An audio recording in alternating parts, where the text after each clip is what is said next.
नाज़रीन, दौलतपुर पासा ॻोठ सलेमान राव में तालका जिदोजहद कमेटी जा अॻवान पहुता आहिनि।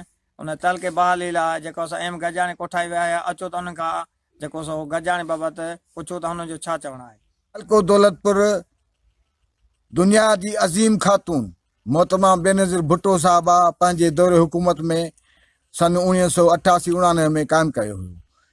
20 साल ताईं उहे साॻियूं हदूं जेके हींअर तालके काज़िम में जूं आहिनि, त उन्हनि हदुनि में तालके लेवल जे समूरे कार वहिंवार में जेके बि सरकारी कमकार हुआ, उन में सफ़री सहूलियत सां गॾु ॿियनि सहूलियतुनि वारो तालको दौलतपुर क़ाइमु रहियो ऐं पंहिंजी कारकर्दगी ॾेखारियईं।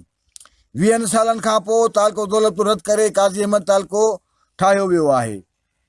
जेके बि सर्किलूं अॻे हुयूं से साॻियूं हींअर जेके बि यूनियन काउंसिलूं हींअर 17 आहिनि, उन मां तक़रीबन 11 यूनियन काउंसिल जो अवाम, 3 टाउन कमेटियुनि मां 2 टाउन कमेटियुनि जो अवाम खे दौलतपुर शहर वेझो ऐं काज़ी अहमद तमामु घणो परे आहे।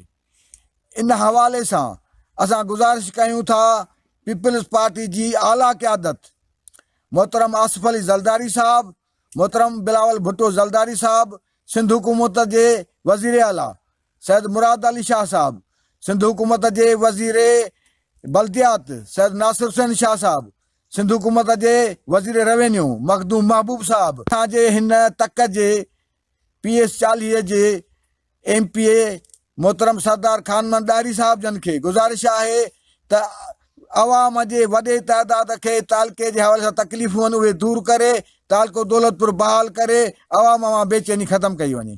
असांखे जीअं त तालको दौलतपुर वॾे आसानी ऐं वेझे तरीक़े सां असांखे कमु ईंदो हो ऐं असांजो हींअर तालको खजी काज़ियन वियो आहे।